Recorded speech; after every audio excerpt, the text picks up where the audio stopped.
সম্মত ভাইয়ের আমার, তাহলে 8 নম্বর হলো হযরত মূসা আলাইহিস সালামকে যখন ফেরআউন যখন তাড়া করেন, সুবহানাল্লাহি বিহামদি। অনেক লম্বা ইতিহাস, সংক্ষেপে আমি আপনাদেরকে বলি। মূসা আলাইহিস সালামকে যখন তাড়া করে মূসা আলাইহিস সালাম একদম তার সংগঠন নিয়ে, তার কাফেলা নিয়ে একদম চলে গেলেন লোহিত সাগরের কিনারায়। পিছন দিক দিয়ে দুর্দর্শ কাফের ফেরআউন যখন কামান, গুলি, বন্দুক, এরপরে ফালা, বল্লম, ড্যাগার এগুলো নিয়ে যখন তাক করে আসতেছিল, সামনে দেখি বিশাল নদী।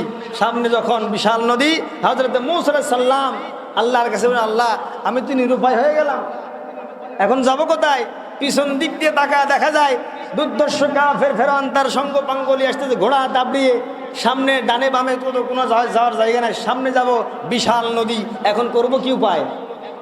আল্লাহ রাব্বুল আলামিন বললেন, মূসা, লা ইলাহা ইল্লাল্লাহ, মূসা কালিমুল্লাহ, এই কালেমার দাওয়াত নিয়ে আমি তোমাকে ফেরআউনের রাজ দরবারে পাঠিয়েছিলাম, সুতরাং তোমার কোনো টেনশন নাই, ভয় নাই।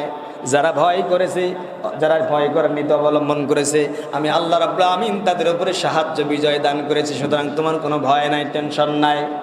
মূসা আলাইহিস সালাম তার হাতে যে লাঠিটা ছিল, এই লাঠির কারবার দুই জায়গায় জেনেছে। এক জায়গায় হলো ফেরআউন যখন তার জাদুকরদেরকে যখন বললেন, ও জাদুকররা, মূসা আলাইহিস সালামকে পাকড়াও করতে হবে, তাদের জাদু দিয়ে যখন সাপ বানালো, বিশাল বড় বড় বাঘ বানালো, ভাল্লুক বানালো, এই জায়গায় হযরত জিবরাইল আলাইহিস সালাম বলেন, মূসা আলাইহিস সালাম, আপনার হাতে যে লাঠিটা আছে, এই লাঠিটা আপনি ছেড়ে দেন, দেখেন কি হয়ে যায়। মূসা আলাইহিস সালাম কিন্তু এতদিন পর্যন্ত জানতো না তার হাতের লাঠিতে এত কিছু হয়, মুজিজা আছে লাঠির ভিতরে, কিছুই জানতেন না। শুধুমাত্র ছাগলকে পাতা নামায় খাওয়াতেন, এতটুকু ছাড়া কিছুই জানতেন না। সম্মানিত ভাইরা আমার, এই জায়গায় জানলেন। আর 2 নম্বর হলো, যখন লোহিত সাগরের কিনারে যখন দাঁড়ায় গেলেন, আল্লাহ রাব্বুল আলামিন বলেন, ও জিবরাইল, যাও আমার বন্ধুকে বলে দাও, পিছন দিক দিয়ে কাফেররা যতই দাঁড়া করুক না কেন, টেনশন করার কোনো কারণ নাই, কারণ আমার বার্তাবাহক নিয়ে কাফের বেঈমানদের সামনে যখন মোকাবেলা করতে গিয়েছে, মূসা রে, আমি তোমাকে একাই ছেড়ে দিই নাই, একটা রাষ্ট্রের গভর্নরের বিরুদ্ধে, একটা স্ট্যান্ডিং গভর্নরের বিরুদ্ধে আমি তোমাকে একা ছেড়ে দিই নাই। মূসা, তুমি যাও, তোমার সঙ্গে আমি আছি। আল্লাহ বলেন, সুবহানাল্লাহ। মূসা আলাইহিস সালামকে বলা হলো, তোমার হাতে যে লাঠিটা আছে, এই লাঠি দিয়ে সমুদ্রের মাঝে বাড়ি দাও, তারপরে যা হয় দেখা যাবে। বাড়ি দেওয়ার সঙ্গে সঙ্গে 12টি রাস্তা হয়ে গেল। মূসা আলাইহিস সালাম বলেন, আহারে, আমার হাতের লাঠিতে এত কিছু হয়, আমি তো জানতাম না, যা করছে আমার আল্লাহ করছে, দৌড়াও। কমদের কিনে যখন এই রাস্তাতে যখন অতিক্রম করলেন, পাড়ি দিয়ে চলে গেলেন, এরপরে মিস্টার ফেরআউন ওই জায়গায় আসার পরে বলতেছে, এই রে বাপ, বিশাল সুন্দর রাস্তা, এত সুন্দর রাস্তা তো আমি আগে দেখি নাই, ধরো, পাকড়াও করো। ফেরআউন তখন তার সঙ্গ পাঙ্গ নিয়ে যখন নামলেন, সাগরের কিনারে যখন মাঝখানে যখন আসলেন, আল্লাহ বললেন, পানি রে ভাগ হয়েছিল আমার হুকুমে, এখন আবার এক জায়গায় হয়ে যা আমার হুকুমের সঙ্গে সঙ্গে।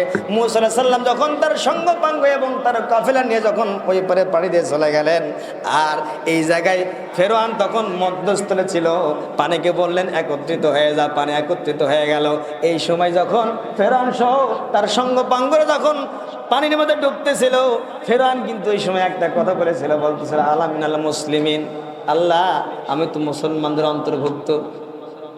মানে ঠেলার নাম বাবাজি। দেখছেন, এতক্ষণ পর্যন্ত মূসা আলাইহিস সালামকে পাকড়াও করতেছিল, তাড়া করতেছিল। যখন আল্লাহ রাব্বুল আমিন যখন ধরেছেন, আল্লাহ বলছেন, ইযা জাআ নাসরুল্লাহি ওয়াল ফাত, আমার মদদ, আমার সাহায্য যখন আসবে, তখন যেই দলই করেন না কেন ছাড় পাবে না। যখন ধরছে তখন বলতেছে, আল্লাহ, আমি তো মুসলমানদের অন্তর্ভুক্ত, আমি তো ওই মূসার হচ্ছে ভাইয়ের আমি অন্তর্ভুক্ত, যেই বনী ইসরাইলের মুসলমানদের আমি অন্তর্ভুক্ত, আমি তো আনা মিনাল মুসলিমিন, আমি তো মুসলমানদের অন্তর্ভুক্ত, আমি একজন মুসলমান। আল্লাহ রাব্বুল আলামিন বলতেছেন, ওয়া কুনতা মিনাল মুফসিদিন, তুই তো কাফের, সারাটা জীবন আমার নবীদেরকে জ্বালাইছিস, সুতরাং আজকেও আমার নবীকে ধাড়া করছিস, পাকড়াও করেছিস। আজকে যখন বিপদে পড়ছিস তখন বলতেছিস আনা মিনাল মুসলিমিন, চলবে না। আল্লাহ রাব্বুল আমিন তাকে একদম সেই জায়গায় ধ্বংস করে দিলেন। তো মূসা আলাইহিস সালাম যে এই যে ফেরাউনের হাত থেকে যেদিন পাকড়া মানে আপনার ঘিরে ফেলছে, চতুর্দিক থেকে যখন ফেরাউন যখন তাকে পাকড়াও করেছে, এই জায়গা থেকে যখন লোহিত সাগর পাড়ি দিয়ে চলে গেলেন, যেই দিন পাড়ি দিয়েছিলেন সেই দিনটাও ছিল 10 মুহররম। বলেন সুবহানাল্লাহ। সম্মানিত ভাইরা আমার, 25 বাজে, আরেকটু বলে দিই। এরপরে 9 নম্বর হচ্ছে হযরত ঈসা আলাইহিস সালামকে যখন উপরে আসমানে উঠাইয়ে নেওয়া হয়। পৃথিবীতে এখনো